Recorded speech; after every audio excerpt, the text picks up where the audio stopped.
go and work out in Washington, D.C. with the Obama administration, specifically on homelessness, because of some work that I had done on homelessness in Minnesota. So for 3 years, I worked at a federal agency called the U.S. Interagency Council on Homelessness, and we helped write a federal plan to end homelessness in America, specifically looking at ending veterans homelessness, chronic street homelessness, and also family and youth homelessness. And our job was to figure out what all the big federal entities needed to do, and then how to work with states and local communities to make things all work together better. Work in the federal government, you work really slowly on really big things. It was a big change from working in Minnesota, where you'd be much more nimble because you kind of had your local tools. But when I was trying to do this in Minnesota, what I also knew is that the federal money was important. So even though it's slow and it doesn't always do what you want it to do when you want it to do it, that you still had to figure out a way to bring it in. So now sitting in the federal government, unlike the big slow money, but we're trying to figure out how to make it line up better so people can do what they need to do with it, in communities like this. So a year ago, I went over to HUD from the U.S. Interagency Council on Homelessness, and obviously HUD, the Department of Housing and Urban Development. The housing is what it's all about for ending homelessness. But my job there is I work for the Secretary of HUD, so the head of HUD who reports to the President. My job is to be the key between HUD and the Department of Health and Human Services.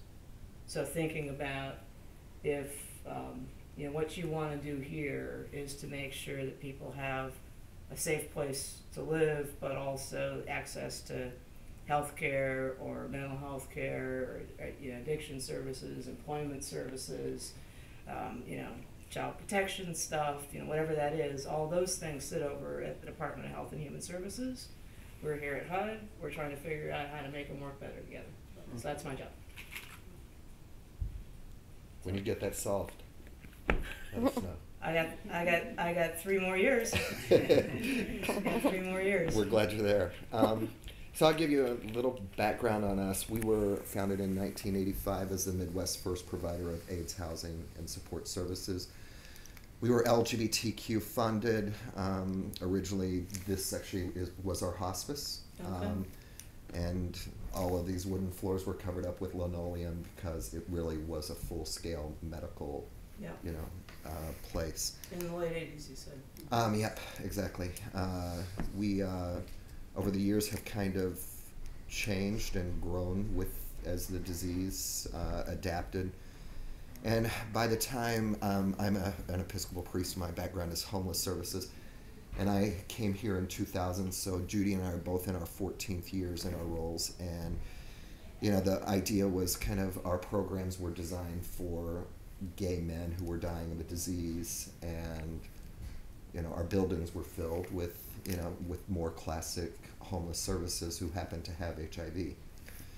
So our first years were really spent just trying to catch our programs up to be able to serve our client base, and then through that we realized, thank God, that people were living rather than dying, and we had built a whole system of homeless services with no expiration date. So people, our goal for HIV and AIDS was to give people a comfortable place until they died, instead of giving them a comfortable place to move forward with their lives. And so then we started up what I think is still the nation's largest employment program for people with HIV and AIDS. Senator Durbin actually gave us the seed money for that.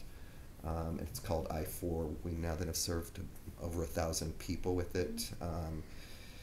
And our success rate's really strong with it. We work a lot, we speak at a lot of national conferences and stuff, and actually have a Department of Education grant to study kind of the effects of it on health and all that. So support services are a really huge part of what we do. We've got 5 buildings, we've got all sorts of scattered site housing. We do a lot of employment, and through the employment program we opened up a social enterprise, which made me want to kill myself. But it was a bakery. You've actually had some of our cupcakes, I think. So it was a bakery, and through the bakery we had any number of trans women of color come through. And I actually was the first chair of the Chicago Alliance to End Homelessness and stuff. And I knew this stuff, and all of a sudden we had a whole population that it seemed like none of homeless services really work for. So then Judy and I started kind of studying what was being done trans-wise, which was the lovely part of it is it kind of took us back to our roots as an LGBTQ founded organization. And then just through working with, we were really fortunate that people like Jennifer Pritzker and Lana Wachowski are right here local and helped us fund this and get it open. And the idea, again, for us all the way through our history is that if you just help somebody with one aspect of their life, and I know I'm preaching the choir here, like whatever you leave behind will pull them back. And so you've got to address you've got to offer the full sum of support. So again, the idea with TransLife was to have the housing, the employment, the legal, the medical, and the emergency services all under one roof.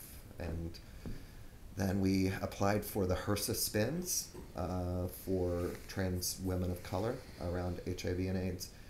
And we're lucky to be one of the 8 organizations funded for that. And we actually ranked top. And ours is really different.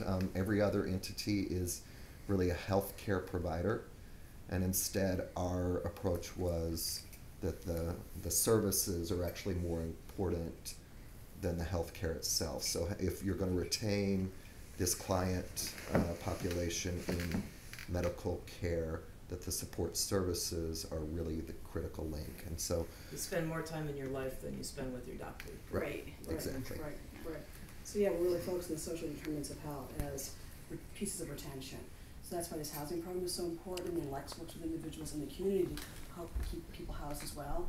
And then Angelica runs our TransWorks program, which is the employment program. And as people's economic stability improves, we expect their health to improve, and we expect them to stay engaged in services, and we expect to look at the HIV cascade, and hopefully people stay virally suppressed as a result of these housing and employment kind of retention stabilizing factors. So one reason why they like the model so much is they think it can, meaning HRSA folks, think that it can kind of replicate it other places if it works. Mm-hmm. We're into the second year of a 5-year grant. Just so the wonky part, so what part of HRSA is this coming out of? It was a HRSA STEMS, Special Program of National Significance. Okay. And I just want to make sure that I loop back around with them so that I can... Yeah, so the guy who runs it is Adon Kahino. I'll find him. Okay, so he's in charge of all spins, I think, for the nation, and he's just a wonderful, wonderful guy. Okay. And yeah, we're actually, the 3 of us are out there twice a year in DC, and you're second home, I guess. I have to say that's where I work. It's a little separation there. Okay, I got it. Anyway, so yeah, we're out there with Adon and some of the other HRSA folks. Okay. Yeah. So with that, actually, anybody else want to chime in about TransLife, how it's working? So do you think that you're the first place like this, program like this, we are the like only this in the country? Yeah. So there's some good things being done, like with employment in San Francisco. There's some good things being done with housing, legal in San Francisco, with housing in New York. But as far as a cumulative approach, I think this is the only thing the like most it. comprehensive. Yeah, other places, San Francisco's doing an employment program. The trans legal. LA does some stuff. The LGBT centers will do it. But I think in terms of comprehensive, do you think that's correct? In terms of being able to use a one-stop shop, which we think is a much more effective model, bundling and integrate. Well, you know this, but if you bundle and integrate services, I do know this. Your outcomes are better. So that's our strategy. All right. Yeah, and actually the Advocate has done articles saying this is kind of the most comprehensive, so it's not just us saying it. I would love to hear the perspective from the health system side. Well, I mean, we have a relatively small role in that. We're a children's hospital, the only freestanding children's hospital in Chicago. And so our role in this is really we're the evaluator of the project, in part because I'm part of a research center at the Children's Hospital in the Division of Adolescent Medicine. So we're sort of a strange entity in that our whole unit is really focused much more on research than anything else. So we do lots of research on risk for HIV among adolescents and young adults. We have 5 or 6 NIH-funded projects right now that we're running. And our clinic is actually fairly small because the hospital, all these years, I mean, the hospital's been around 120 years, but they've never had a division of adolescent medicine until now. And so we now have this division founded, and so we're beginning to grow the clinic. And the clinic is focusing on sort of marginalized adolescents, so mostly adolescents with sexual and gender minority adolescents, so LGBT youth and other youth at risk of HIV, gender minority youth as well. So we're sort of a strange entity. And are you in the neighborhood here? Yes. And they're doing cutting edge work that really, I mean, like they were literally the full front page of the Tribune recently, cutting edge work really around gender, that involves the controversial aspects of hormone blocking instead of just hormone replacement and, those type of things. Dr. Rob Garofalo, who runs it, who couldn't be here today, has an office upstairs, and, he's just kind of a national hero on this stuff, I think. So Lurie and then HHO, Heartland Health Outreach, they provide medical trans health services out of this building. Okay. I just came from a meeting with Karen Bottier. So. Oh, okay. So so the partnership with HRSA is, the medical partnership is both with Children's Memorial Hospital and then HHO. So the idea is people come here because they felt so stigmatized and experienced such discrimination in the medical facilities that people are disengaging for that reason. So we want to provide a trans, safe, affirming space where people can get competent medical care from Lurie and from HHO as a way to bridge to more kind of permanent medical home. Mm-hmm. So what is the research? Very clinical and HIV prevention related, or is it broad? It's social and behavioral research is what we do. So we look mostly at behavioral risk for HIV among adolescents and young adults. And we also do intervention research. So we've had a couple of intervention projects funded. One is focused on young trans women. And so it's a group-based intervention for young trans women up to age 29 to try to prevent both acquisition and transmission of HIV. It was a curriculum that was designed by young trans women for young trans women. And that's an NIH. It's the only that I know of randomized controlled trial that focuses on this population that's ever been funded. And so we have almost 200 young women enrolled in that project now. Our sister site is the Fenway in Boston. And so we have 2 sites that are doing recruitment. It's a fantastic project, yeah, we're really excited about it. But we do HIV testing and STI testing as a part of that as well. So it's very exciting, but we, as a part of the hospital entity, we're very much like 2 feet in the community. In fact, our research offices are here, not far from here in Uptown. Just be a moment. You mean both feet, not just yes. 2 feet. Right, yeah, sorry, both feet. Yes, both feet in the community, exactly. Yeah, so our research offices are right here as a storefront in Uptown, and our clinic is on Clark and Deming. So that's also in the Lakeview neighborhood. Yeah, so both feet.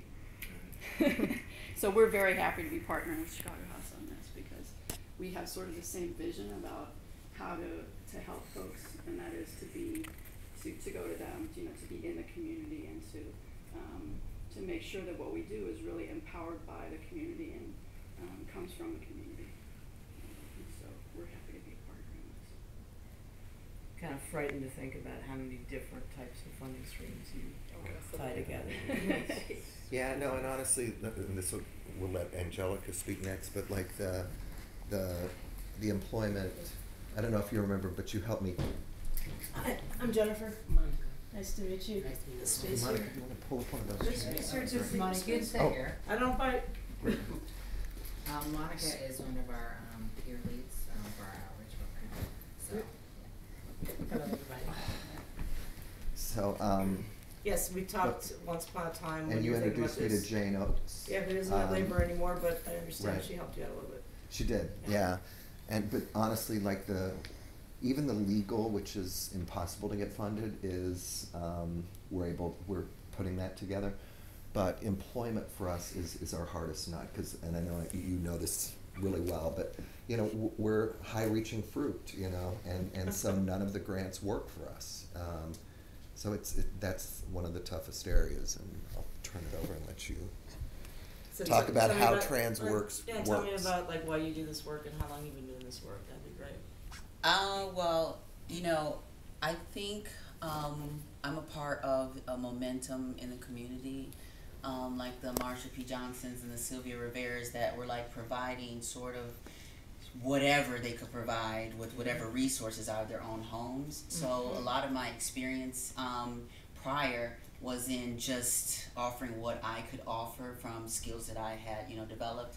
Then I started working with like the Children's Hospital of Los Angeles on programs out there as far as like trans that were geared specifically towards trans women. I'm working with the National Gay and Lesbian Task Force as far as developing mentors and leaders, nationwide or what have you.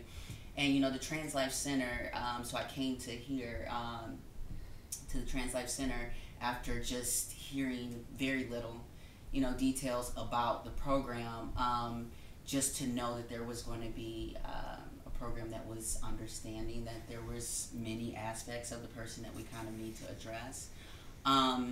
It's really, it's a very, for me, I feel very uniquely, honestly, very uniquely placed in the position that I'm in, because there's so much, it's a much deeper problem than many people really understand. And so there's this twofold of working with society, and preparing businesses, to be affirming and supportive of all, employees that have an actual real commitment to equality. That's one of the challenges. The other challenge, so, really with this situation, we're dealing with external and internal challenges, where as a community, over internalized thing, trauma, a lot of different things have created a sort of disposition with a lot of people when they're entering services, when they're looking for help, even when they go to maybe have that first job. So part of my work is getting both sides to understand that it's not a single-sided issue, because you'll have businesses that have a sort of summarized idea of our community and what problems are, whatever, just based off of some things that they see that really are systemic, problems that are really caused by the system or whatnot. And then at the same time, you have some people in the trans community, that want certain opportunities, but because of the lack of having the space to develop skills, to know what's required of certain positions, it's like you're looking from the outside in and not understanding what exactly it goes into professional development. So having those conversations that deal with a lot of internal thinking about, values, possibilities, whatnot, it's a very tricky place to be because of all of our services are intended to be offered under one roof. And what's amazing is that, Bonn leading the team sort of in housing and with Lex as well, and having this sort of sanctuary model that is, for healing and whatnot, but I actually have to dance a little bit within that to actually separate a little bit from that with employment and just the expectations of the workforce or whatnot, and that they're not going to be dealing with everyone with this sort of trauma-informed care lens or whatnot. So there are... Do you mind talking then just a little bit about the structure itself and what someone would go through? Yeah, so and like Stan says, it's I guess it's probably really difficult to get funding for the employment sort of part, because right now I'm the one staff member in that in the program. So what they do. You are the employment services? I am the employment services. Okay. I am the marketing of the employment services. You're the employer side I write and the curriculum. the Yeah, exactly. side. Got you. Okay. Our legal clinic is a team of one as All well. right. So. Yeah, exactly. You're a whole department. Yeah, so it's definitely so the different parts of it, in which we're actually undergoing some changes right now, just from my sort of assessment as a Black trans person, and as someone who has certain skills, is that we have these systems that typically can be very triggering through processes, through different things or what have you. So the idea is to open up access to the services without them having to divulge everything, any and everything, just to get a bus card or to get services or to get certain things. So what's beautiful is that we have like TransSafe here on Fridays, which is a drop-in time. And TransSafe, as we were explaining before, like on Wednesdays they can get legal and sort of medical consultations and services. On Fridays, I'm here with the employment kind of lens. And so what I feel like that alone, because typically before that people have to go through an intake process, and what starts at the intake process is bringing all these documents, and then we go into an appointment where we start to ask them very, very personal questions around substance use, around your support system and all these kind of things to really get to know them, which are really important questions when we're talking about, okay, do you have a criminal background? How do we need to navigate around that in order to... This is stuff that's going to come up. The stuff that's going to come up, yes, exactly. And then also trying to introduce harm reduction, which a lot of people have not understood the concept of, because they mostly have known an abstinent sort of way.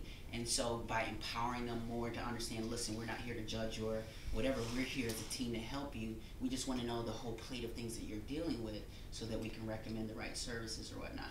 So once they go through the intake, then they have the option, depending on the schedule of what's going on, is that we do a 3-week job readiness workshop that deals with a lot of hard things like interviewing skills and elevator pitches and sort of communication styles, that people knowing, understanding how to speak on their own behalf about their learning styles, so they can advocate in the workplace about things that they need.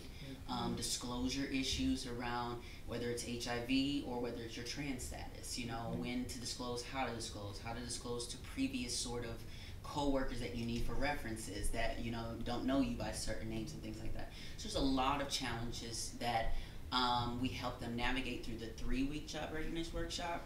Then there's also sort of supportive pieces of the one-on-one career coaching relationship, which fortunately, thank goodness that we have, because we have I-4 as a previous employment program. They have a system of career coaches or career specialists, what they call them, that so it's not all you. So that right. doesn't have to be all me. Now right now most of the trans clients are on my caseload, but we're working to kind of like distribute that. And then so after the one-on-one coaching, which consists of like work plans and kind of an accountability factor of planning out what do we need to do in order to get you from point A to point B, and then that coach is sort of the coach to push them along that path. Then we have the mentorship program, which we are just about to we're trying to get ready to roll out, which connects them to trans-identified mentors who are working, which is one of my requirements, is that these are people who have been navigating the spaces that can offer either their networks, best practices for navigating certain spaces, things like that, as well as, and what we've done with that is, the mentorship hopefully is going to be it's a one-on-one relationship. However, because of my sort of connection in the community and whatnot, I have access to a lot of trans people across the nation. And so what I've been doing for our 3-week job readiness workshop is Skyping them in to give, to sort of give different lenses of different things. So Laverne Cox has Skyped. She was actually the first person to Skype in on our first job readiness workshop. And then she ended up mentioning at the Creating Change conference. Janet Mock has Skyped in. Kyla Brodus is waiting to Skype in. Isis King, a former model. Cecilia Chung in San Francisco with the health commissioner, who just was named Woman of the Year out there. So it was really important for me for them to see other trans people that have navigated these spaces that also probably started out with many of the same challenges that they started out with. So there's 3-week job readiness workshops, so group sort of things. On Monday morning, we have a new group here called Work With Me Mondays. That's an employment support group for those who are working, for those who are in the job search. We talk about values, we talk about career goals, we talk about a lot of different things. So the major, I think, thing that's going to work going forward with this program is having different access points. So meaning like, if I'm not ready yet to divulge my whole life or to whatever, I can drop in on Friday and just get what I feel like I need at that moment. When I'm ready to engage in more comprehensive services, then I can schedule that sort of one-on-one relationship. But most of all, you know, I'm working to change the lens into more of a less clinical and more more of a buy-in of a member of a group of people.